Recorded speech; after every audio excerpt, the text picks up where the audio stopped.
G'day, this is Chris Savage from RL Ministries in Australia, welcoming you to this session of Faith Foundations. This evening we'll be studying the place of the dead. Thank you for coming along. This is a study which has been taken from Dr. Arnold Fruchtenbaum's study on the Come and See series. Thank you. Well, this is the first part of the study on the place of the dead.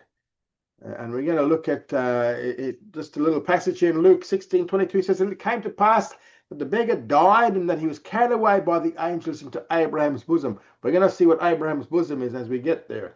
Now, we're going to look at five major categories concerning the place of the dead. We're going to look at the unseen world. We're going to look at the place of the dead in the Old Testament, the place of the dead today, the place of the dead in the future, and we're going to look at some false views concerning the place of the dead. We're not going to do all of that in this session, too much to do. Now, the unseen world, first up.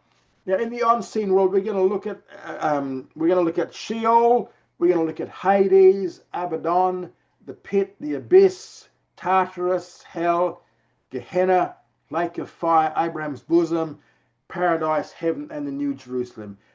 Some of these words you might not be familiar with, but we're going to look at them tonight because they're all in regard to the unseen world. First up, we're going to look at the word Sheol. Where is Sheol? This is a Hebrew word. Now, in the Old Testament, there are a total of 64 references to this place. So there's an extensive usage of this term. All 64 passages, we're not going to list them, okay? But what we know is that its usage is spread throughout the Old Testament. And it's not limited only to certain writers nor to a certain period of time. Among the books of Moses, we find Sheol mentioned in Genesis, Numbers, Deuteronomy. In the historical books, we find it in 1st and 2nd Samuel and 1st Kings. In the poetic books, it's mentioned in Job, Psalms, Proverbs, Ecclesiastes, Song of Solomon. Major prophets, it's found in the book of Isaiah and Ezekiel. Minor prophets, Sheol is mentioned in Hosea, Amos, Jonah, and Habakkuk. Now, Sheol is a place known from the beginning to the end of Old Testament history. It's right throughout the Old Testament. Now, what deductions can we make from these things? From these 64 passages, which we didn't list, where this term is used, 6 deductions can be found here. Sorry. Right. Sheol was a place that both the righteous and the unrighteous expected to go upon death. And we see that in Psalm 89, verse 48. The righteous ones, the saints of the Old Testament, expected to go down to Sheol in those passages you see there. Genesis 37, 35, 42, 38, 44, 29, and 31. Job 14, 13, Psalm 16, 10, and Jonah 2, 2. The unrighteous also expected to go down to Sheol in Numbers 16, 30, and 33. Job 24, 19, Psalm 9, 17, 40, and Psalm 49, 14, and Ezekiel 32, 21. Now, a couple of ones here. These are just where the righteous ones are detailed here. Genesis 37, 35 says, "I will go down to Sheol to my son in mourning." Genesis 42, 38 says, "Yet you will bring down my grey hairs with sorrow to Sheol." Genesis 44, 29, "You'll bring down my grey hairs with sorrow to Sheol." Did I double up there? Quite possibly. And in 44, 31, "Bring down the grey hairs of thy servant, our father, with sorrow to Sheol." Now, the second deduction is that it was a place more dreadful for the unbeliever than for the believer. Although both believers and unbelievers went down to Sheol in the Old Testament, it was far more dreadful for the unbelievers than it was for the believers. And we see this in passages like Job 24, 19, and Psalm 9:17 and Psalm 49:14.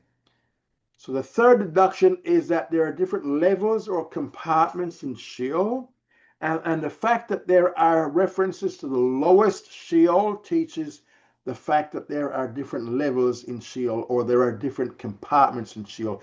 And we see this in 2 passages. We see it in Deuteronomy 32 verse 22, 32, 22, and Psalm 86 verse 13. Fourth deduction concerning Sheol is that the direction of Sheol was always downward. When people talked about Sheol, it was a place that was always downward. Sheol was, no one ever went up to Sheol. They always went down to Sheol. And all those passages there in the Old Testament list that. Fifth deduction is that Sheol was a place of consciousness. Those who went down to Sheol were in a state of consciousness. We see this in Isaiah 14 verses 9 to 10 and Jonah chapter 2 verse 2. We'll look at Isaiah 14 shortly. The sixth deduction concerning Sheol is that Sheol was not removed from God's jurisdiction. Job 26:6 and Psalm 139 verse 8 and Deuteronomy 32:22 tells us this. So Sheol was a major term for the unseen world. Then we have another one. Second term is the Greek word Hades.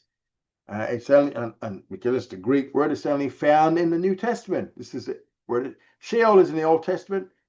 Hades we find in the New Testament. Hades is mentioned in 10 New Testament passages. Matthew 11:23, you shall go down unto Hades. Matthew 16:18, the gates of Hades. Luke 10:15, you shall be brought down into Hades. In Hades he lifted up his eyes. Acts 2:27 quotes Psalm 16:10, you will not leave my soul unto Hades. Acts 2:31, neither was he left unto Hades. Revelation, we also see it there, Revelation 1:18, the Messiah is said to have the keys of death and Hades. Revelation 6:8, his name was Death and Hades. Revelation 20 verse 13, death and Hades gave up the dead that were in them. And Revelation 20 verse 14, death and Hades were cast into the lake of fire. So we've seen in the New Testament passages that Hades is the one that's used. Now, what deductions can we glean from this? Well, 7 deductions we can glean. First of all, what we see here is that Hades is the same as Sheol. Hades is the Greek term for the Old Testament Sheol. So everything that is true of Sheol is automatically true of Hades. And this is evident from the fact that while Psalm 16:10 is used the term Sheol, because in the Old Testament, when that verse is quoted in the New Testament, in Acts 2 verse 27 and 2:31, it is called Hades. So Acts is quoting Psalms, but it uses the term Hades. So it tells us that Hades and Sheol are the same. They're one and the same. Sheol being the Hebrew term and Hades being the Greek term. Second deduction is that it was a place for both the righteous and the unrighteous. We're going to see, well, we'll see in Luke 16, 19 to 31, we have the unrighteous rich man and we have the beggar Lazarus. Yeah, the unrighteous rich man is in Hades. But the righteous one, Jesus, was also in Hades, according to Acts 2:27 and 31. In Acts 2:31, it says he foresaw and spoke about the resurrection of the Christ, that he was not abandoned to Hades, nor did his flesh see corruption. So even though it was a place for the unrighteous rich man in Hades, yet Yeshua was there also. Right? Okay, so it included the Messiah. Third deduction, Hades had 2 main compartments, which we see in Luke 16, 19 to 31. The section for the unbeliever was Hades proper. And the section for the believer was known as Abraham's bosom. We're going to look at that later on. So what we see is that in Abraham's bosom, we have the believers. We have Abraham and we had Lazarus, the beggar. And in Hades proper, or hell, we had the unbelievers, and that was where the rich man was in torment. Fourth deduction is that although both believers and unbelievers went down to Hades, it was especially severe for the unbelievers. And we see this in passages like Matthew 11:23 and Luke 10:15 and Luke 16:19 to 31, which is the rich man and Lazarus. Now, the fifth deduction is that the direction of Hades was always downward. Again, never upward. And Matthew 11:23 and Luke 10:15 tells us this. And the sixth deduction is that it was a place of consciousness. It was not a place of unconsciousness, because we see in Luke 16, we see a conversation between the rich man in the unrighteous side and Abraham in the righteous side. And the seventh deduction is that Hades is a temporary state. It is not the eternal state. It's only a temporary state. And we can see that in Revelation chapter 20, verses 11 to 15. Revelation 20, 11 to 15. The next one we look at in the unseen world is Abaddon. And this is a third biblical term for the unseen world. It's a Hebrew word that means destruction. And being a Hebrew term, all but one verse is found in the Old Testament. It's used in the scriptures, it's used a total of 7 times. Job 26:6 speaks of Abaddon has no covering. Job 28:22, Abaddon and death say. Job 31:12, a fire that consumes onto Abaddon. Psalm 88:11, shall your loving kindness be declared in the grave, or your faithfulness in Abaddon? Proverbs 15:11, Sheol and Abaddon are before Jehovah. Proverbs 27:20, Sheol and Abaddon are never satisfied. And then we have a passage in Revelation 9:11, where it calls the angel of the abyss by his Hebrew name Abaddon, and also gives his Greek name Apollyon. The Greek word means the same as the Hebrew word, which is destruction. All right, so that was Abaddon. Some deductions. What can we deduce from these things? 3 things. First up, in 3 of the 7 usages, it is paralleled with Sheol. Job 26:6, Proverbs 15:11, and Proverbs 27:20. All of the 6 Old Testament references were from poetical books. Hebrew poetry is not based upon rhythm or rhyme, but upon parallelism. So in these 3 cases, Sheol is paralleled with Abaddon, or Abaddon is paralleled with Sheol. And the second deduction is that the term is only ever used negatively. There is not a single positive reference to Abaddon. All of them have a negative connotation.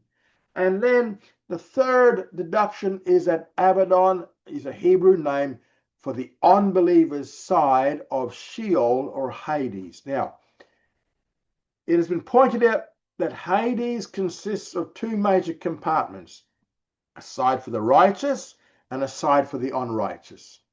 And the term Abaddon was a Hebrew name for the unrighteous or the unbeliever's side of Sheol or Hades. Now we move into the pit. There's another term for the unseen world. This is also an Old Testament name for the unseen world. Altogether, there are 23 references to the pit. Not all of them we're gonna list here, okay? But the books where it's mentioned are Job, Psalms, Proverbs, Isaiah, and Ezekiel, with most of the references being in Ezekiel. I'll just read a couple of them for you. Job 33:18, it says, he keeps back his soul from the pit. And in Psalm 28:1, I became like them that go down into the pit. Proverbs 1:12, they that go down to the pit. Ezekiel 26:20, them that descend into the pit. Ezekiel 32:24, with them that go down into the pit. Notice that they're all going down. So, deductions. 3 things we can deduce from these passages. First of all, just like Abaddon, it is always used in negative terms. There's never anything positive about the pit, but only negative. Secondly, the direction is always downward. It is never upward. Third deduction is that the term the pit is a descriptive term for the unrighteous portion of Sheol or Hades. And so the term the pit is synonymous with Abaddon. The latter is a proper name and the former a descriptive name. All right? Okay. Now, next one is the abyss. This is the fifth term for the unsealed world, and this is the abyss. The word abyss has at its root such concepts as the netherworld or bottomless. Abyss is a Greek word and therefore only found in the New Testament. Now we have several scriptures for this. We have 9 of them. 7 of them are actually in the book of Revelation. Luke 8:31 says, "Not command them to depart into the abyss." Romans 10:7 speaks about who shall descend into the abyss. And then moving into the book of Revelation, Revelation 9:1 says the key of the pit of the abyss. 9:2, Revelation 9:2, he opened the pit of the abyss. Revelation 9:11, the angel of the abyss. Revelation 11:7, the beast that comes up out of the abyss. 17:8, the beast is about to come up out of the abyss. It's obviously downwards if he's coming up. And in Revelation 20 verse 1, it speaks about the key of the abyss. And then finally, Revelation 20 verse 3, it says he cast him into the abyss. And that is Satan. Now, deductions. What can we glean from these things? 3 deductions. The first, once again, the direction is always downward. Second, it is never associated with human beings. It is always associated with fallen angels, with the exception of the Antichrist, because he's a human being. Since the Antichrist will be conceived by the power of Satan, he's connected with the angelic beings and therefore also connected with the abyss.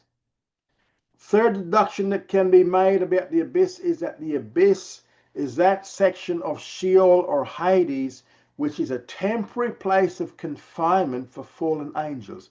The abyss is a temporary place of confinement. When demons are cast out of the people, they sometimes spend a temporary period in the abyss and then they are released. So it is always a temporary place of confinement. Satan will be confined in the abyss, but even for him, it is temporary. It's for 1,000 years. And we see that in Revelation chapter 20, verse 3. The next one we look at is a place called, it's in the unseen world, it's a Greek term or a Greek word, Tartarus. Tartarus. We only find it in one passage of scripture. And this is in 2 Peter chapter 2, verse 4. 2 Peter 2, verse 4 says this, "For if God spared not angels when they sinned, but cast them down to hell and committed them to pits of darkness to be reserved unto judgment." Now, cast them down to hell is a Greek word, tartaru. Tartaru. That's where we get the word Tartarus from. What deductions can we make?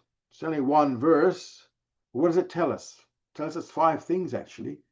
First of all, it's called the pits of darkness. So once again, it's given a negative flavor.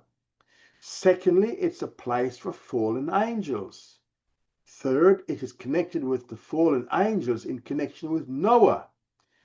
Whereas the abyss is in connection with fallen angels in general, Tartarus is connected with fallen angels somehow related to the time of Noah.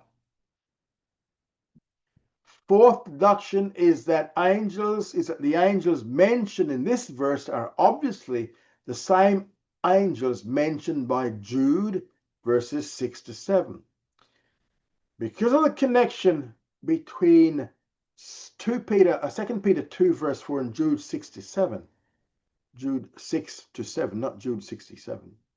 These angels are the same as the sons of God of Genesis 6, who intermarried with human women to try to corrupt the seed of the woman. The fifth deduction is that Tartarus is that portion of Sheol or Hades that is a permanent place of confinement for those fallen angels who sinned in Genesis 6. While the abyss is a temporary place of confinement for fallen angels, a place where fallen angels or demons come and go for periods of time, Tartarus is different. It is a permanent place of confinement. These angels will never be released from this confinement, but will eventually go from Tartarus to the lake of fire. These angels will never be free again. And the reason these fallen angels are kept in a special place, Tartarus, instead of the abyss, is because of the special nature of their sin. These are the ones who in Genesis 6 took on male form and intermarried with human women in order to corrupt the seed of the woman of Genesis 3:15. What they produced was a grotesque race. It is because of the existence of that grotesque race that the evil of man reached its epitome, necessitating a worldwide flood to destroy all humanity, with the exception of one family, the family of Noah. So then, Tartarus is that portion of Sheol or Hades that is a permanent place of confinement for those fallen angels who sinned in Genesis chapter 6. Now we have the word hell. This is the seventh term, hell. The English word hell comes from a Teutonic root which means to hide or to cover. There is no special Hebrew or Greek term for the word hell in Scripture. That probably was not the best term to come up with, but that is a term with which the English-speaking world is familiar. Everybody is familiar with a place called hell, so we need to use it. But again, neither the Hebrew nor the Greek have a singular term that means hell. The concept of hell is included in some of the concepts of Sheol and Hades, and are totally found in the concepts of Abaddon and the pit. So while the scriptures do not actually use a special term for hell, the concepts of hell are definitely biblical. Now, what people call hell is what the Old Testament calls Abaddon or the pit. It's the unrighteous side of Sheol or Hades. Based upon what has already been stated about the unrighteous side of Sheol or Hades, and what has been stated about Abaddon or the pit, this hell contains unsaved humans only. It does not include fallen angels, because fallen angels are in two other places, the abyss or Tartarus. While hell contains certain concepts of Sheol or Hades, and totally the concepts of Abaddon and the pit, it excludes the concepts of the abyss and Tartarus, for these places are for fallen angels only. Now, based upon what is known of Abaddon or the pit, one can determine the conditions of those in hell. First of all, it says that they exist as shades, merely shades with no more reality than that. Indeed, when the Bible describes the people already in the unrighteous side of Sheol, it describes them by using a Hebrew term that means shades. Now, Isaiah 14 verse 9 tells us this. Isaiah 14:9 says, Sheol beneath is stirred up to meet you when you come. It rouses the shades to greet you. All who were leaders of the earth, it raises from their thrones all who were kings of the nations. Now, this is when the Antichrist enters into Sheol, into hell here, and or Sheol, and the shades rise to meet him as he comes in. Now, we also find it in Proverbs chapter 9, verse 18. So that's the first thing. The first thing is that these in hell are simply shades. There's more reality than that. Second, we also see that they are in torment according to Luke 16:23-25. What is known about Abaddon and the pit? Three things can be said about hell. First of all, there is a total absence of righteousness. Second, it is a place that is separated from God. And third, it is a place of judgment. A place of judgment. Now we move on to another one, which is Gehenna. Now, this is the 8th term for the unseen world, and this is Gehenna, which is also a Greek term. Now, 3 things should be mentioned about this place. What about the origin of the concept of Gehenna? Where did we get this term from? The first thing here concerns the origin of the concept of this place, Gehenna. Although the term Gehenna is Greek, the origin of the concept is from the Hebrew. It is actually a combination of 2 Hebrew words. The first word is Gei, G-E-I, and the second word is Hinnom, H-I-N-N-O-M. Gei, Hinnom means excuse me, got the hiccups.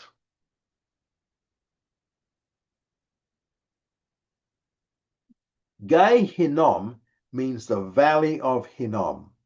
It's a valley outside the walls of Jerusalem. The Valley of Hinnom circles Jerusalem along the west side of the wall around to the southern side, where it meets another valley known as the Kidron Valley, and it's coming down from the east side of the city. In the Old Testament, the Valley of Hinnom was a place where some of the wicked kings of Israel practiced human sacrifice.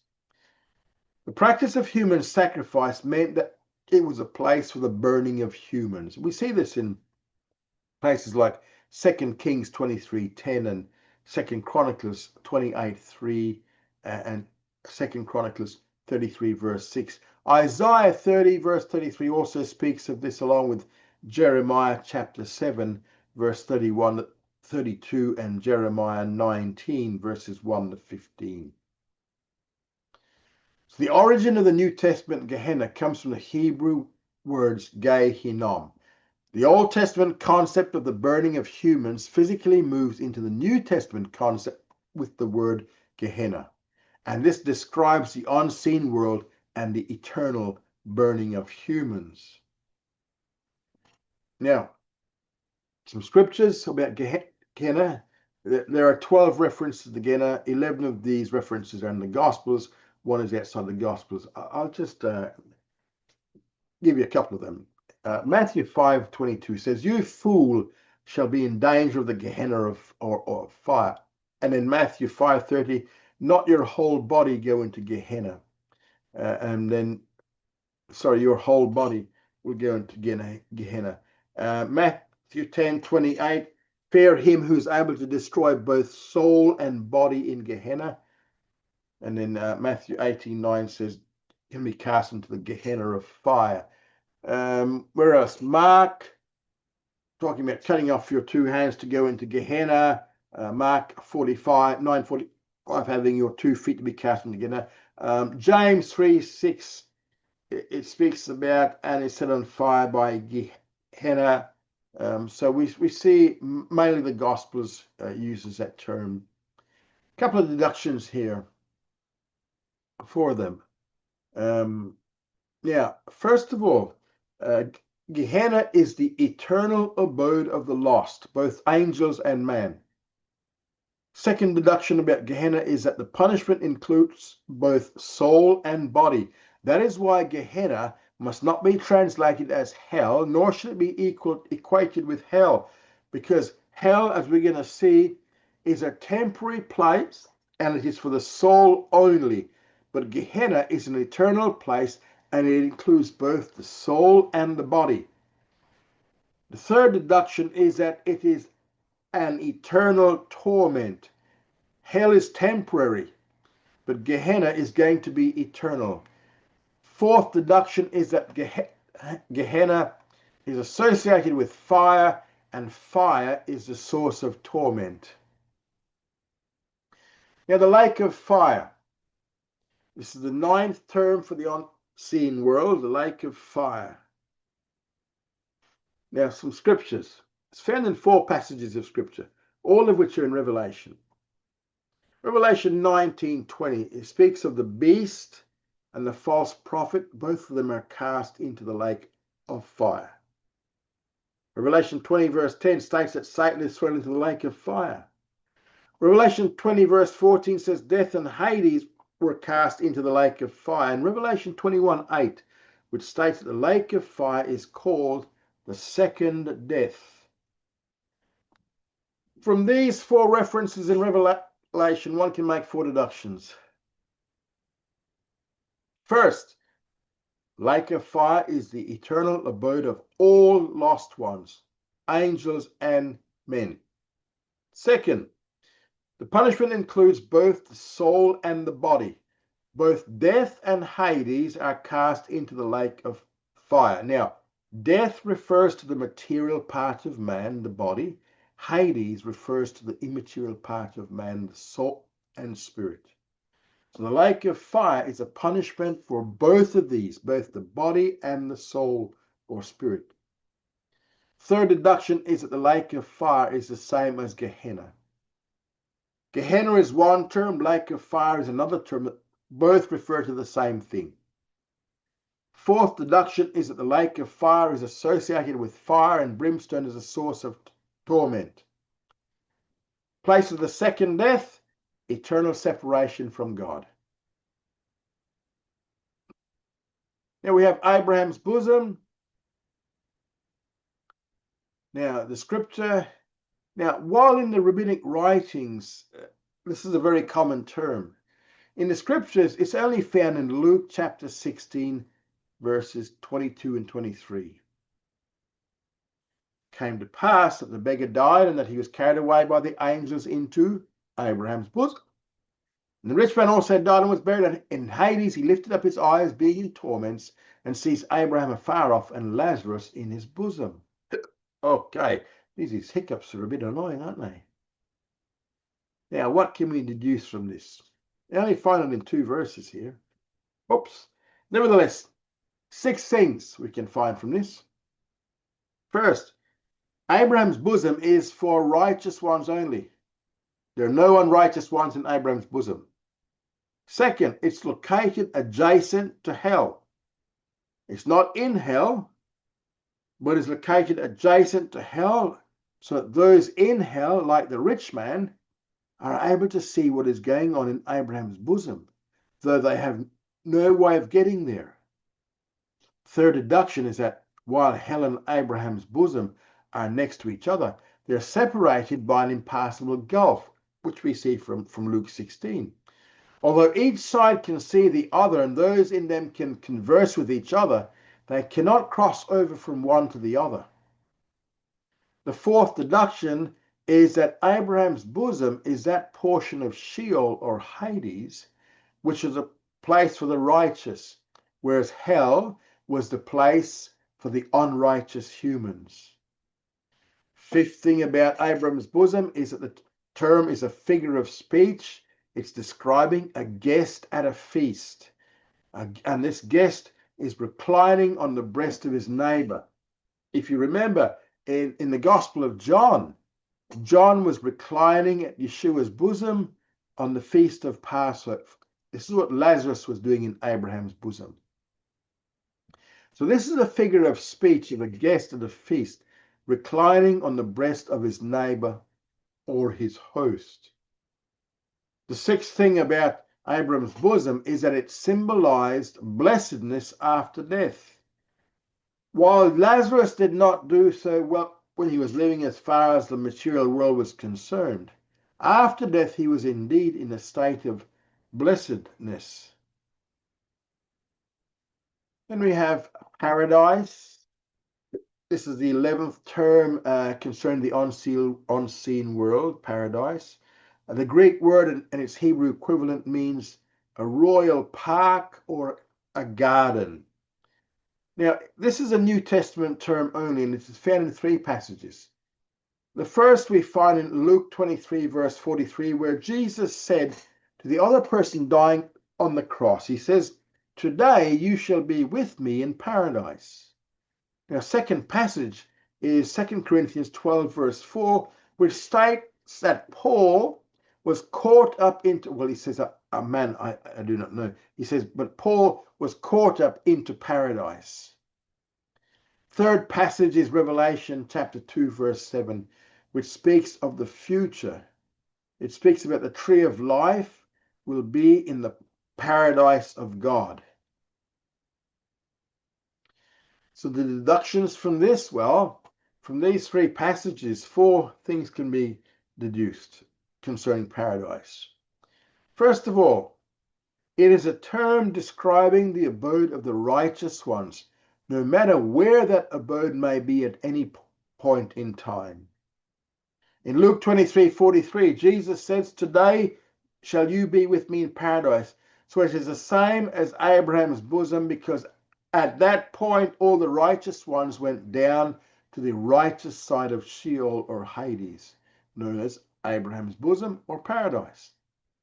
Until the death of Jesus, paradise was in Abraham's bosom. Secondly, according to 2 Corinthians 12, verse 4, Paul says how that he was caught up into paradise. Paradise today is in heaven. After the ascension of Jesus, Abraham's bosom was eliminated. Believers no longer descend down to Abraham's bosom, but now go directly into heaven. Today, the believer's abode is heaven, and so now paradise is in heaven.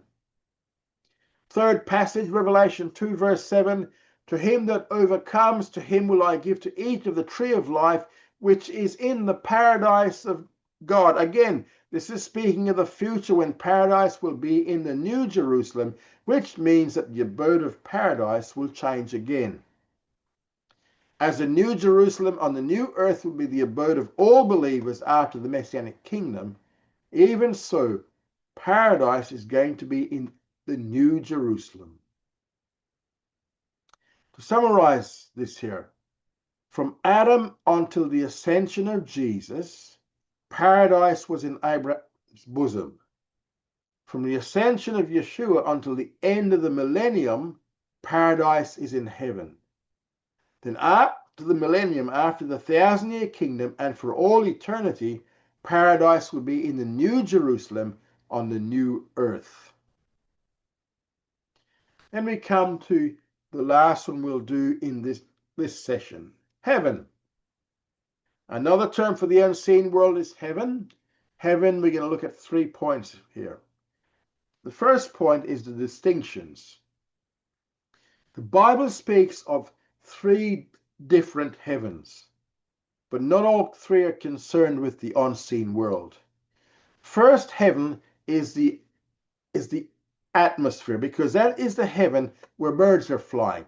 Genesis 1 verse 20 says, "Let birds fly above the earth in the open firmament of heaven."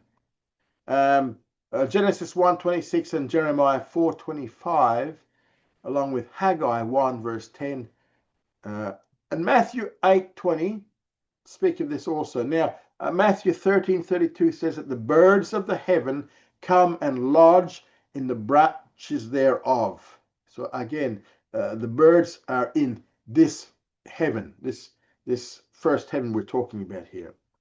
Acts 10:12 and Acts 14:17 also speak about this heaven as well. Second heaven is what is called space. Okay? It's out there. This is the heaven where the sun, moon, and the stars are said to be located. Genesis 1:14-18 and sorry. Genesis 22:17 says the stars of the heavens. Genesis 26:4 also speaks about that. Matthew 24:29. Hebrews 11 verse 12 says, "As the stars of heaven in multitude." And also you see it in Revelation 6 verse 13. Now, the first and the second heavens are not part of the unseen world because they're visible. We see the birds flying in our atmospheric heavens, and we can look past our atmospheric heavens into the outer space. So that's not unseen. However, it's the third heaven which is part of the unseen world. This third heaven is the abode of God. It is where God dwells, according to 2 Corinthians 12, verses 1-4. 2 Corinthians 12, verse 3 says this, And I know such a man, whether in the body or apart from the body, I know not. This is Paul writing. God knows. How that he was caught up into paradise and heard unspeakable words, which it is not lawful for a man to utter. Okay. Now, some scriptures. So what we're saying there is that's where God dwells, in that third heaven. The second point about heaven is that there are a total of 39 passages of scripture that speak about the third heaven. In the Old Testament, we find it in the books of Genesis, Deuteronomy, 1st and 2nd Kings, 2nd Chronicles, Job, Psalms, Ecclesiastes, Isaiah, Daniel, and Amos. In the New Testament, the third heaven is found in the books of Matthew, Mark, Luke, John, Acts, 2nd Corinthians, Ephesians, Colossians, 1st Thessalonians, Hebrews, and 1st Peter. I'll just give you a couple of descriptions here from Genesis. Genesis 28, 12 to 13, it says, a ladder reached to heaven, and Jehovah stood above it. And in Deuteronomy 10:14 says, the heaven of heavens. Deuteronomy 26:15 says, look down from your holy habitation, speaking about God, even from heaven. Then 1 Kings 8:27, the heaven of heavens. 1 Kings 8:30, then in heaven your dwelling place, speaking of God. 1 Kings 2:11, Elijah was taken up to heaven. 2nd Chronicles 7:14, I'll hear from heaven. 2nd Chronicles 30 verse 27, their prayer came up to his holy habitation, even unto heaven. And then Job 11:8 says, high as heaven, deeper than Sheol. And then we have more passages here. Psalm 103 verse 19, Jehovah established his throne in the heavens. Psalm 115 verse 3, our God is in the heavens. Ecclesiastes, God is in heaven. Isaiah 57:15 says, the one who inhabits eternity, well, that's God. I will dwell in the high and lofty place with him that is of humble heart. Okay. Isaiah 66:1 says, heaven is my throne. Daniel 4:37 says, the king of Amos 9:2, dig down to Sheol, climb up to heaven. And then we go on and on. There are angels as the angels in heaven, according to Mark in the New Testament. John 6:51 says, I am the living bread which came down from heaven. 1 Corinthians 5:2 says, our habitation which is from heaven. And in Ephesians 3:15 says, from whom every family in heaven and on earth is named. And then we go on and on with more and more of these passages. Inheritance is reserved in heaven for you, 1 Peter 1:14. Now, what these hiccups are getting more vocal.